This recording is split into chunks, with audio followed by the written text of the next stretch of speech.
Nigerian TV. Welcome to DJMTV News Update for the week. I am Umaru Latifa.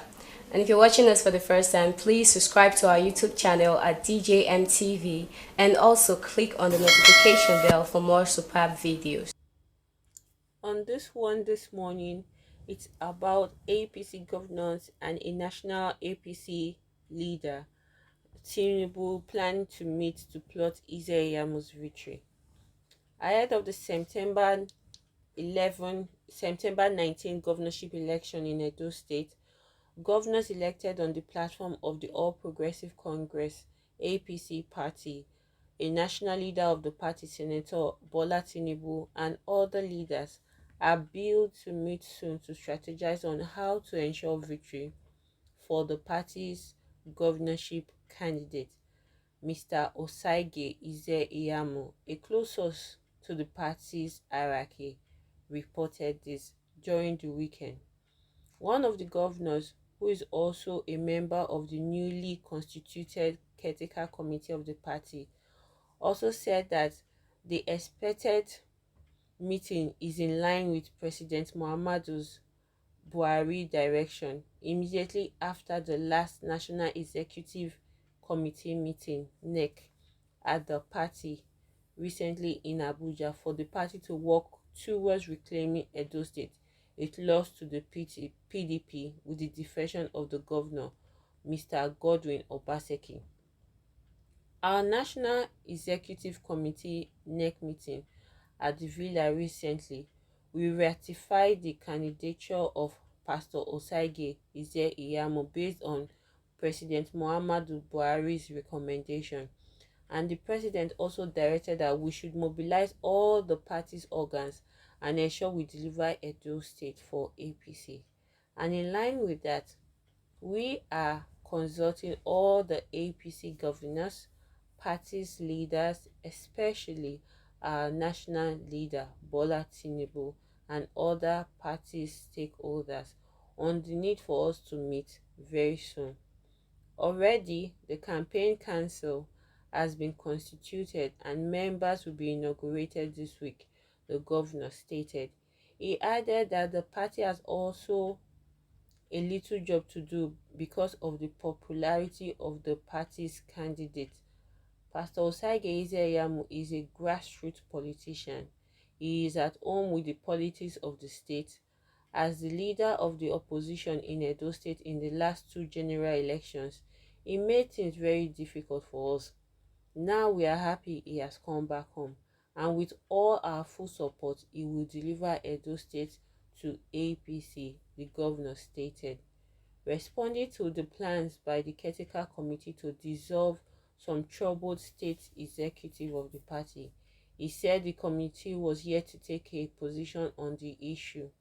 Meanwhile, one of the spokesmen of the People's Democratic Party (PDP) Presidential Campaign Council in the 2019 general election, Prince Kazeem Afebua, in a statement yesterday in Abuja, expressed optimism that Ize-Iyamu will win the election.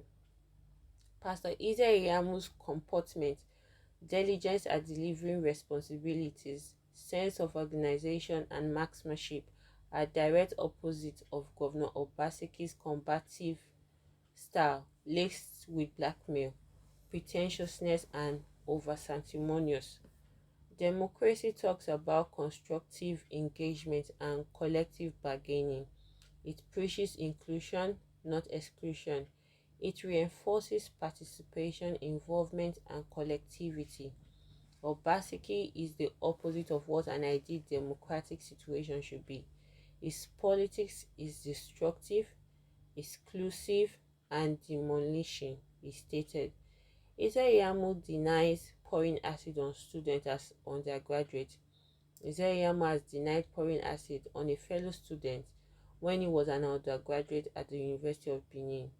During the 2016 governorship campaign, a former governor of the state, Mr. Adams Oshomole, has alleged that Ize-Iyamu, who was the candidate of the PDP in that election, poured acid on a student. But in an online television program monitored in Benin City, yesterday, Ize-Iyamu said he drew the attention of the then Uniben administration to the plight of the students. Ize-Iyamu said he ensured the student got first aid treatment, however added that he and others linked to the incident were rusticated because the identity of the culprit was never known. He said he entered the University of Benin in 1980 to study political science but later changed to law and did not graduate until 1986 because of the rustication. He said, when I was in the university, I was a member of the pirate confraternity. At that time, we didn't look at it as a court arrangement, but some people were already coming in with tendencies that created problem. We had this very confrontational group, and one evening somebody reported to us that they beat up a final year student who was also close to us, and they mentioned the names of those involved. And we said, no, this is bad.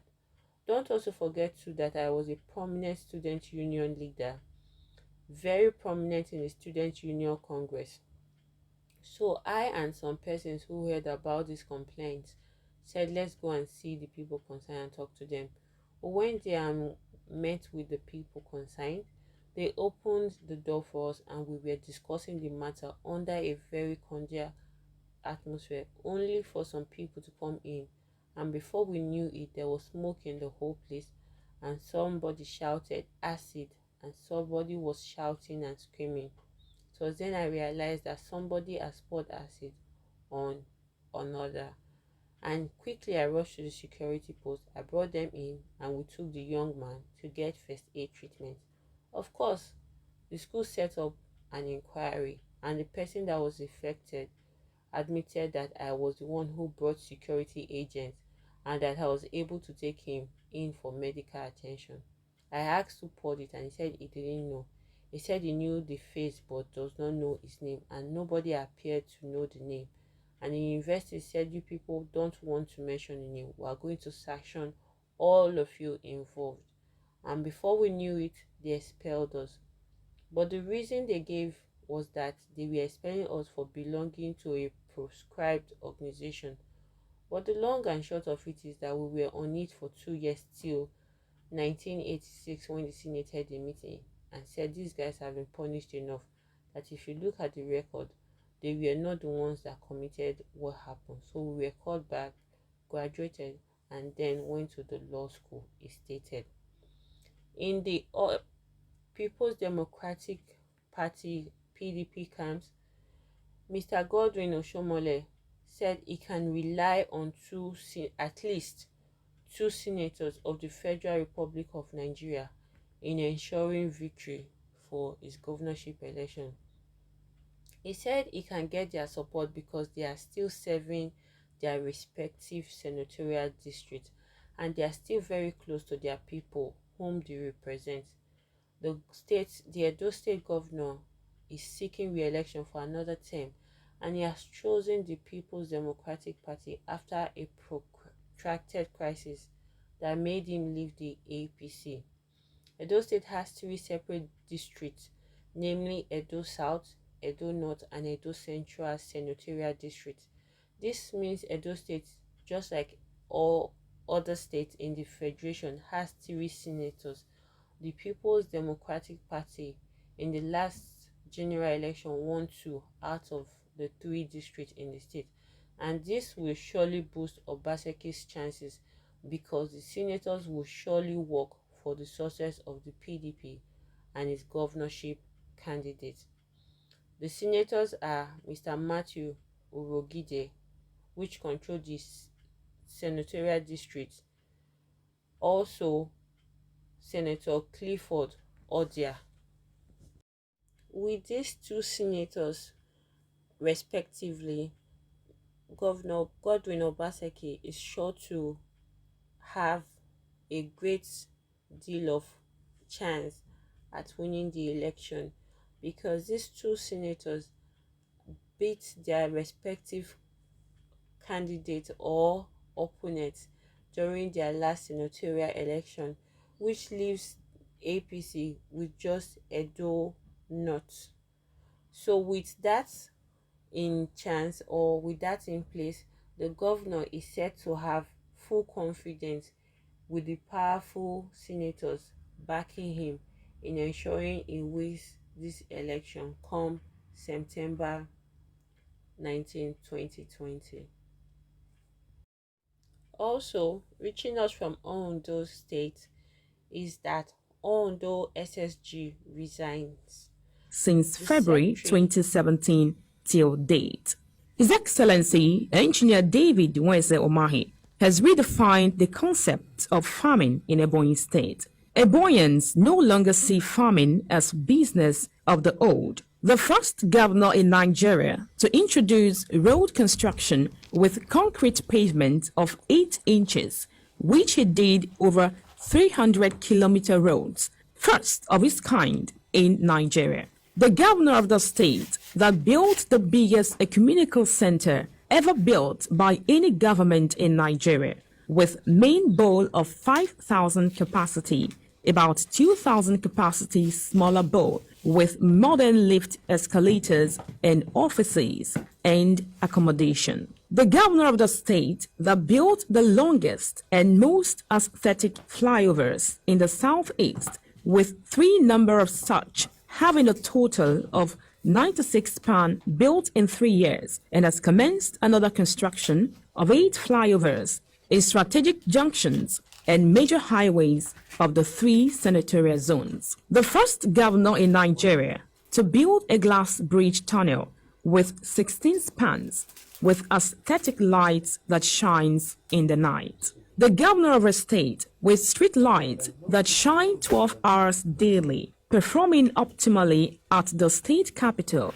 and also in each of the 13 local government areas. The governor of the state with the smoothest road network in Nigeria. The governor of the state with the biggest rice mills in Nigeria and biggest rice milling cluster in West Africa, with a total of 24 metric tons per hour for government-owned rice mills and over 1,500 milling clusters for cooperatives. The governor of the state with the biggest fertilizer company in the southeast and south-south.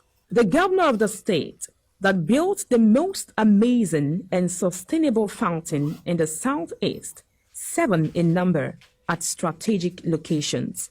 The first governor in Nigeria to procure land development equipment, 13 V8 bulldozer for land development and agricultural mechanization. The governor of the state with the best stadium ever built by a recent state administration in the southeast and has ambition to construct one of the best in Nigeria. The only governor in the southeast to secure approval from the federal government to build airport under the Buhari administration. The only governor in Nigeria that pays workers' salaries 15 days to the end of the month. He is not owing a farthing.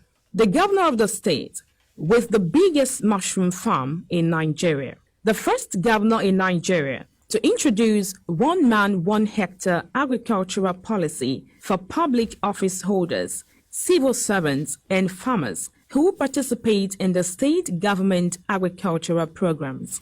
The governor of the state with the highest number of state executive council members and appointees in the federation, with executive council of about 90, while other appointees are over 3,000. The governor of the state that is constructing the biggest shopping mall ever built by any democratic government in Africa and slated to be the microcosm of the macrocosm of the Dubai Mall. The governor of the state with the highest empowerment profile in Nigeria, with over 4,000 widows receiving 100,000 naira grants, 3,000 youths and women receiving 750,000 naira grants, 400 tricycle grants to youth and women, 520 Eboyans in Lagos State receiving 130 million naira grant, 5,008 clergy and pastors receiving 5.8 million naira grant,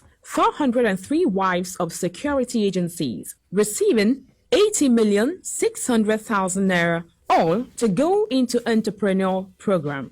The governor of the state with the lowest insecurity profile and crime rates in Nigeria.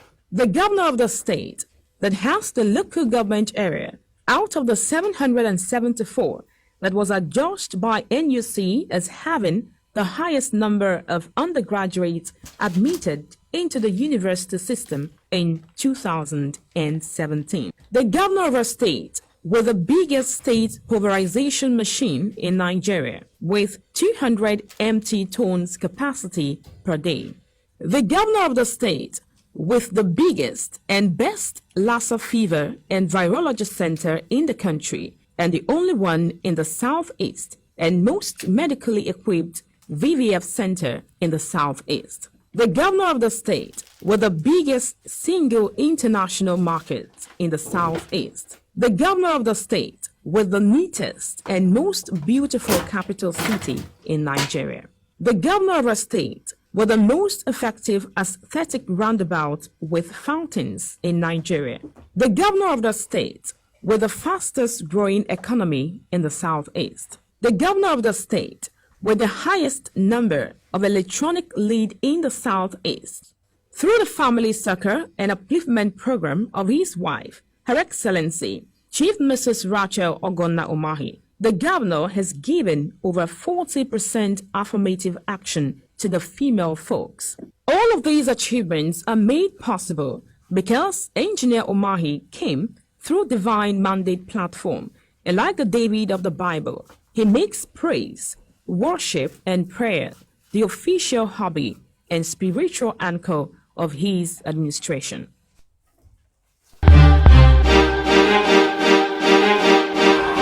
DJMTV.